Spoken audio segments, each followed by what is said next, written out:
അപ്പോൾ എല്ലാവരും റാത്തിൽ തന്നെയല്ലേ? നിങ്ങളവിടെയൊക്കെ ഇന്നലെ മഴ പെയ്തോ? ഞങ്ങൾക്ക് ഇന്നലെ രാത്രി നല്ല മഴ പെയ്തു കേട്ടോ. മഴ പെയ്തിട്ട് നോക്കുമ്പോൾ അത്യാവശ്യം ചൂടൊക്കെ കുറഞ്ഞ് കിട്ടി. പക്ഷേ എങ്കിൽ വേറൊരു കാര്യം ഉണ്ടായി. നമ്മൾ മുകളിൽ ഉണക്കാട്ട തേങ്ങ ഉണ്ടല്ലോ, എടുത്തേക്കാൻ മറന്നു.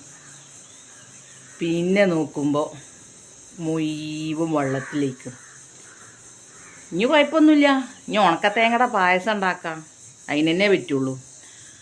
തേങ്ങ മുഴുവൻ നനഞ്ഞ് ഇനിയിപ്പോൾ മഴക്കാലം വരുന്നതിൻ്റെ മുന്നേ ഉള്ള തേങ്ങയൊക്കെ പാടെ കൊത്തിപ്പെറുക്കിങ്ങാണ്ട് നമ്മളിന്നാ ഒന്ന് ആട്ടാന്ന് വിചാരിച്ച് നോക്കിയതാ.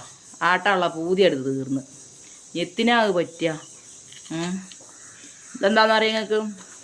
ഇതാണ് ആപ്പിൾ ചാമ്പക്ക. നമ്മളെ തൊടുവിലുണ്ടായതാ. രാവിലെ വേറെ പണിയൊന്നും ഇല്ലാത്തതുകൊണ്ടും ഇത് 2 എടുത്ത് കഴിക്കാമെന്ന് കരുതിയ.